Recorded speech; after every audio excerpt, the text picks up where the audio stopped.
Holding Trustee of Lal Bahadur Shastri National Memorial Trust, Shri Anil Shastri Ji, Trustee Shri Sunil Shastri Ji, ladies and gentlemen. I am happy to be here today amongst you in this distinguished gathering. It is an honor and a privilege for me to deliver the 30th Lal Bahadur Shastri Memorial Lecture.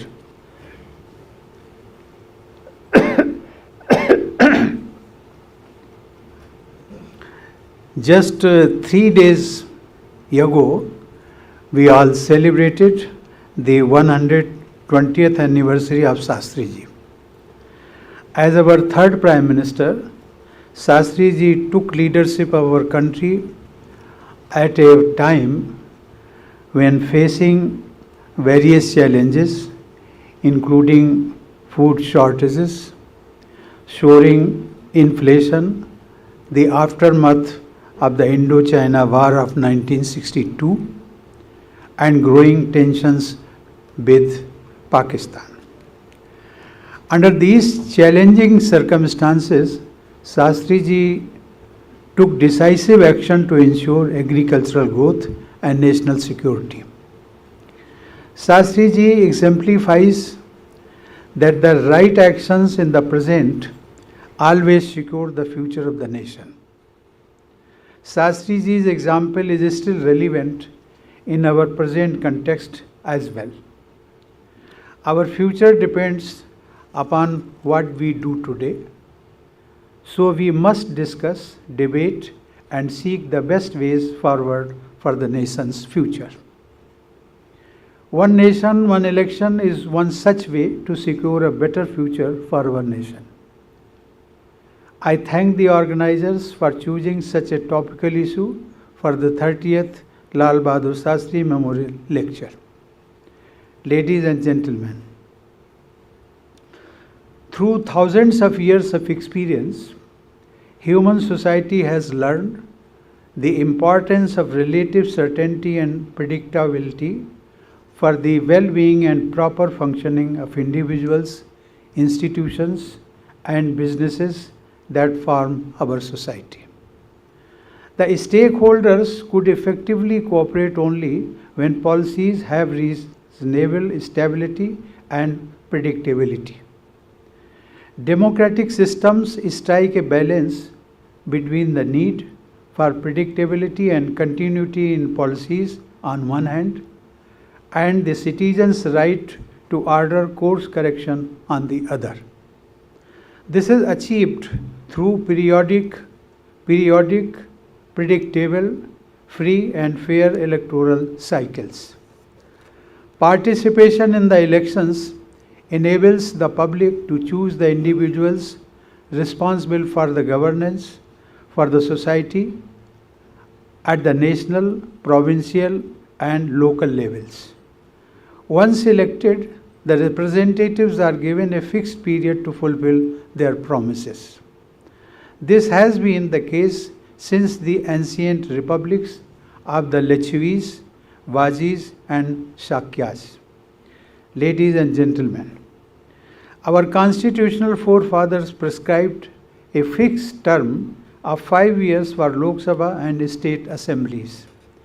Later, a similar 5-year tenure was prescribed for rural and urban local bodies when they got constitutional status through the 73rd and 74th Constitutional Amendment Acts 1992. Our constitution makers felt that a tenure of 5 years must be given to the elected government so that it could fulfill the promises made to the public. This is possible when the concurrent election cycle is functional. However, in our present context, the electoral cycle is disrupted. Let us examine how much time these days the elected governments get to fulfill their promises. Let us take the case of Rajasthan. I want to cite this example only because last year, at the end of the year, 4 assembly elections took place. Rajasthan happens to be near to Delhi, that is why I am citing the example of Rajasthan. Let us take the case of Rajasthan, which went for state assembly elections in November last year. The results were declared and the government was formed in December. The new government takes a couple of months to orient itself. Now there are Lok Sabha elections scheduled for 2024. The attention of the Rajasthan government shifts to Lok Sabha poll preparation. In March, the Model Code of Conduct came into force. The priority of the administrative machinery of the state shifted towards conducting elections, and normal activities of the government come to a standstill. Government employees from various departments, including teachers, are mobilized for the election efforts. The result is that for several months, all developmental work and people's work gets sidelined. Even the education of children suffers. Whenever a member of the public approaches government officers, maybe MLAs or ministers, for any work, he or she receives a response, ये तो आप सब चुनाव के बाद ही होगा. अर्थात they have consumed rather 6 to 7 months without working, without governing the state. Ladies and gentlemen, by the time the Lok Sabha polls are over and a new government is formed at the center, it is June. For 7 months after the formation, the Rajasthan government is barely able to focus on either routine or developmental issues. The elections to the local bodies in Rajasthan are expected to be held in 2026, that is after 2 years. I am just covering the 5-year term starting from end of 23 and going up to the end of 28. Again, a similar script will play out. Governance would be affected for several months. The same disruption to governance would happen again in 2028 when the new assembly elections take place, starting about 6 months prior to the next assembly elections. Let us not even mention about various by-elections, etc., which affect a smaller area. Ladies and gentlemen, all in all, in the best case scenario, when the governments of all 3 tiers complete their 5-year term, the hypothetical Rajasthan government would realistically get near about 3.5 years to work towards fulfilling its promises as against 5 years. This results in injustice to the people of the state who elected the state government to govern them for 5 years. Now, ladies and gentlemen, let us also consider that in our 3-tier governance structure, most developmental works depend on the reciprocal cooperation of local, state and central governments. For example, state government and in turn local government are dependent on the center for funds and technical know-how, while the central government is dependent on state and in turn local government for the implementation of its policies. A change at any of the 3 levels is disruptive to the implementation of welfare and developmental works. Today, our country witnesses, on average, elections to about 5 to 7 states assembly every year. Adding the local body elections, by-elections, etc. to the mix, it would not be unreasonable to state that the Indian polity is in a perpetual election mode throughout the year. For example, the high-level committee on simultaneous elections, which I chaired, was informed during the course of interactions by the Maharashtra State Election Commission that in Maharashtra, some elections or the other is taking place for an average 300 days every year out of 365 days. Now you may begin to appreciate how and to what great extent the frequent electoral cycles adversely impact administrative and developmental activities. Ladies and gentlemen, let us look at the impact of the perennial election cycle on society. Elections all over the world, including in India, are fought on a variety of issues. In practice, it is difficult to segregate developmental politics from identity politics. The outcomes of developmental policies often take some time to manifest. In the case of perennial elections, development issues that have long incubation periods take a back seat and identity politics intensifies to mobilize votes. By its very nature, identity politics is based on considerations like caste, class, creed, sect, region, and religion. Holding elections too frequently often leads to divisive and polarizing campaigns.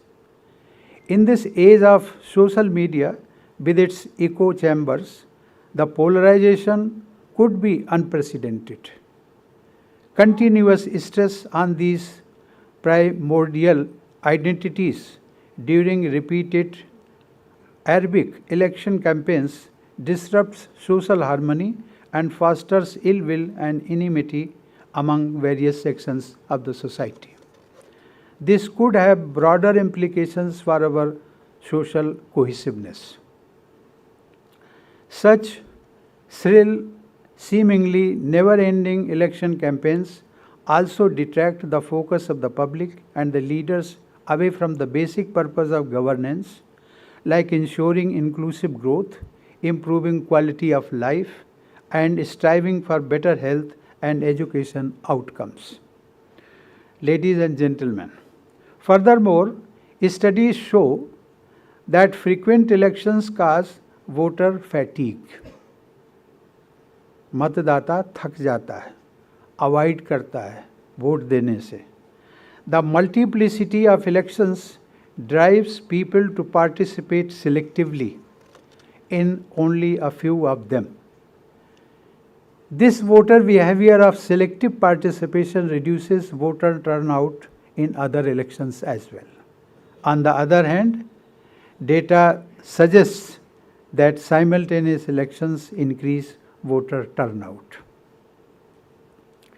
Ladies and gentlemen, it is evident that a phenomenon that has so much impact on society and governance would also affect the economy. Let us look into the impact of the frequent elections in commerce, industry, and microeconomy. As part of the consultation process, the committee invited various stakeholders and interacted also with them, including business associations like CII, FICCI, and SOCHM, to present their views. One common thread that emerged through these presentations was that perennial elections negatively impact the ease of doing business. They cause frequent disruptions to business and manufacturing cycles and interrupt regular trade and commerce. Stakeholders mentioned that frequent elections cause repeated departure of migrant labor to their home states. This makes it impossible to adhere to contractual obligations regarding delivery cycles. Such delays have enormous direct and indirect costs. The committee also examined the macroeconomic impact of frequent elections. Research conducted by a member of the committee, Mr. N.K. Singh, suggests that our country could be losing out an approximately 1.5% of GDP growth due to constant elections. 1.5% of our GDP is today approximately equal to rupees 4.5 lakh crore. This is rupees 4.5 lakh crore of income that we may be foregoing. Many of us think that the cost of elections is only limited to the expenditure incurred by the government. However, it is not just the official costs that matter. It is also important to consider the opportunity costs of the resources being spent, which could be used more productively elsewhere. Every rupee spent on repeated elections is a rupee that could have alternatively been spent on improving education and health outcomes, on improving agricultural productivity, on improving law and order, on capital formation, on building roads, railway lines, power plants, transmission lines, urban and rural infrastructure. In a capital starved developing country like ours, the possibilities are endless. Ladies and gentlemen, opportunity costs are not just limited to the election expenditure made by the government. There are opportunity costs associated with the money spent by political parties and candidates on their endless campaigns to attract voters. The need for funding for multiple campaigns creates a demand for unaccounted money, which could work to undermine the integrity of the electoral process, distort policy decisions by the elected representatives, and ultimately erode public trust in governance. I have told you a lot about the effects of frequent elections on administration, policies, business, economy, and society. Now you must be wondering, if perennial elections have so many negative externalities, then how did we arrive at this juncture? Did our constitution makers envisage the country functioning in a never-ending election mode? Let us look at the past to find answers. Ladies and gentlemen, simultaneous elections were the norm in the early years of our republic. As you must be aware, elections to the Lok Sabha and the state assemblies were synchronized during the first 4 electoral cycles. Simultaneous elections were held in 1952, 1957, 1962, and finally 1967. This cycle of concurrent election was broken in the year 1968, when several state assemblies were prematurely dissolved by the then Union government, exercising its power under Article 356. Thereafter, over the years, the electoral cycle got further disrupted, partially because of the indiscriminate use of emergency provisions under Article 356, and partially because of the inability of the various central and state governments to complete full terms due to loss of majority support. This is how we have arrived at the concurrent predicament, where our polity is in a perpetual election mode.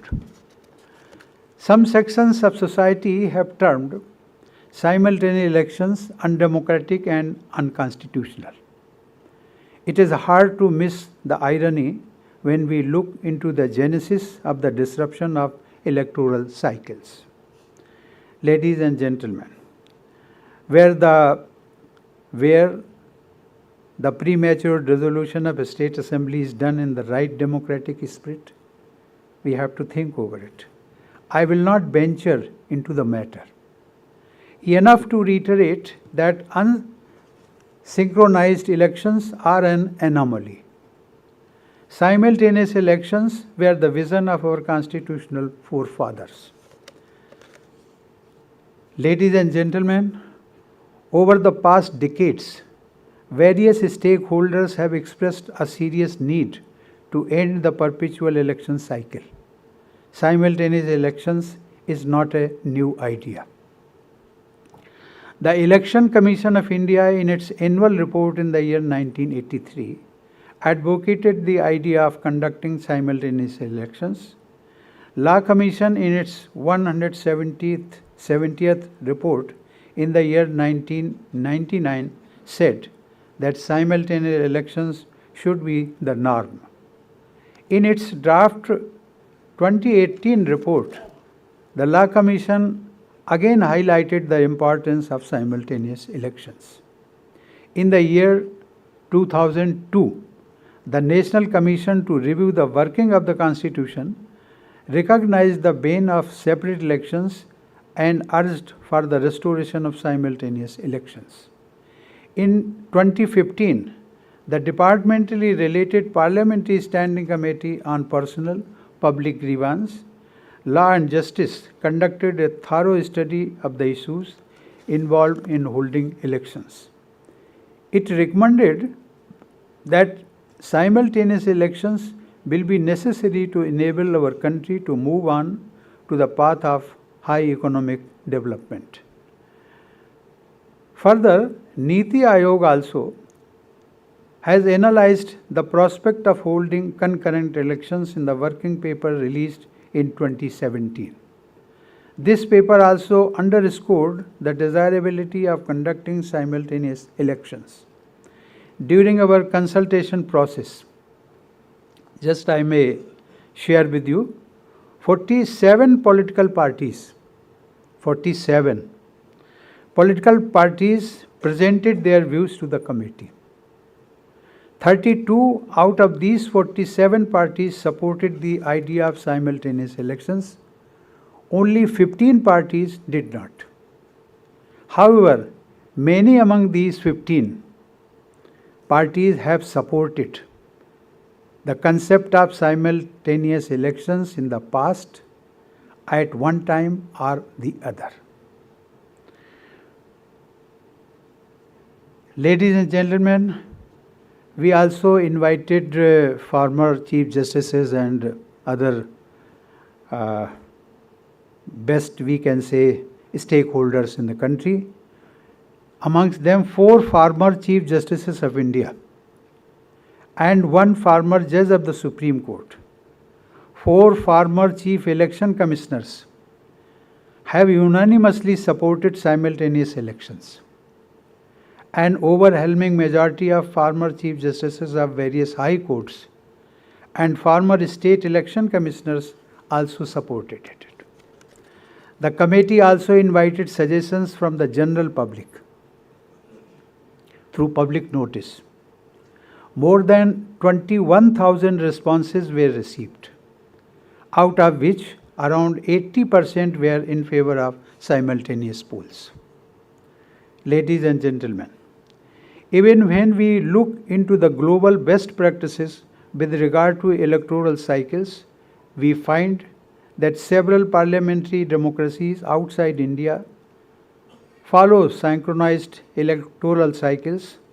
South Africa, for example, holds elections every 5 years, where people vote for national and provincial assemblies as well as municipal councils.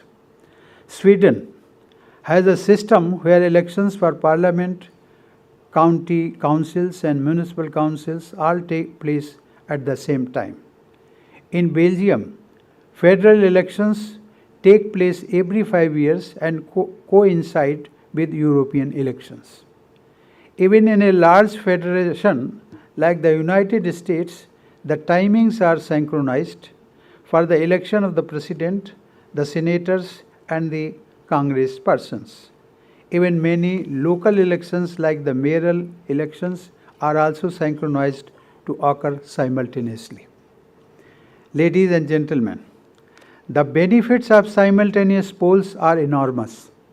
However, I have been made aware that certain misgivings have crept into the public and media discourse regarding simultaneous elections. Let me address some of them. As you are all aware, the phrase "one nation, one election" is a popular catchphrase used to refer to the idea of simultaneous elections. I have observed that the term "one nation, one election" has been misinterpreted by some sections of the society. A view has been propagated that if one nation, one election is implemented, only one election will take place in the country. All other elections would be done away with. no election will ever take place in future. This is the propagation. I may like to assure on behalf of the committee that nothing could be further from the truth. I think it is essential to counter this misinterpretation and clarify to the general public that one nation, one election means that elections at the national, state and local levels would be held together and simultaneous at regular 5-year intervals.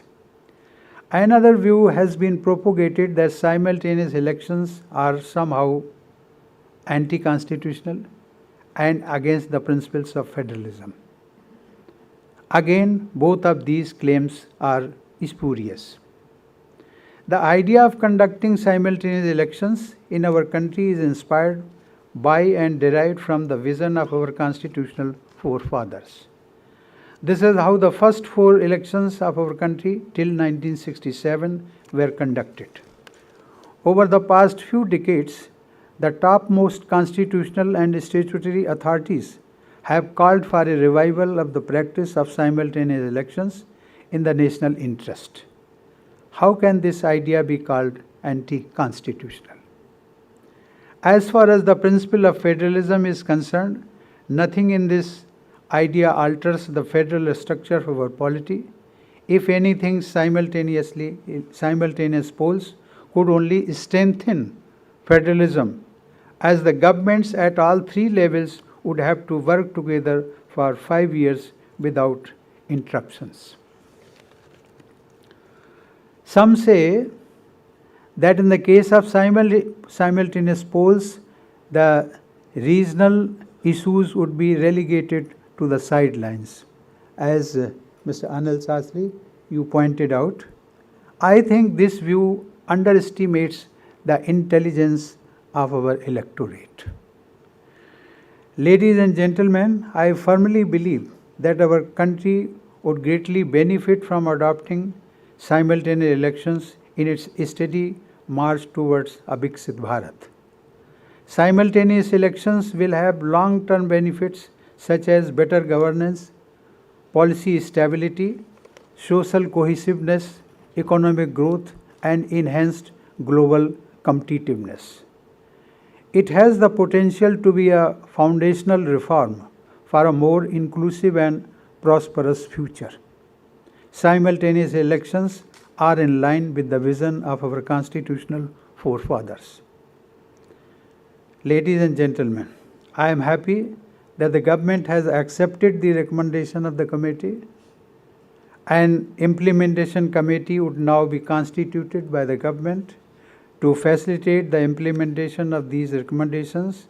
Ultimately, the Parliament, which represents the will of the people, would decide on its implementation. You have raised, Mr. Anil Shastri, you have raised certain points about the constitutional amendments, etc. So this will come within the jurisdiction of the implementation committee. They will take care of it. Ladies and gentlemen, in my view, the implementation of simultaneous elections would bring the electoral cycle which got derailed after 1967 again back on track. This would be the biggest electoral reform.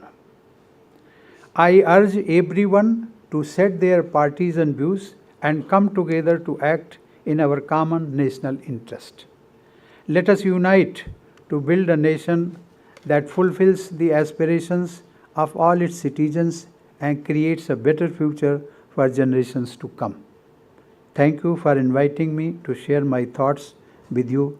Thank you. Jai Hind.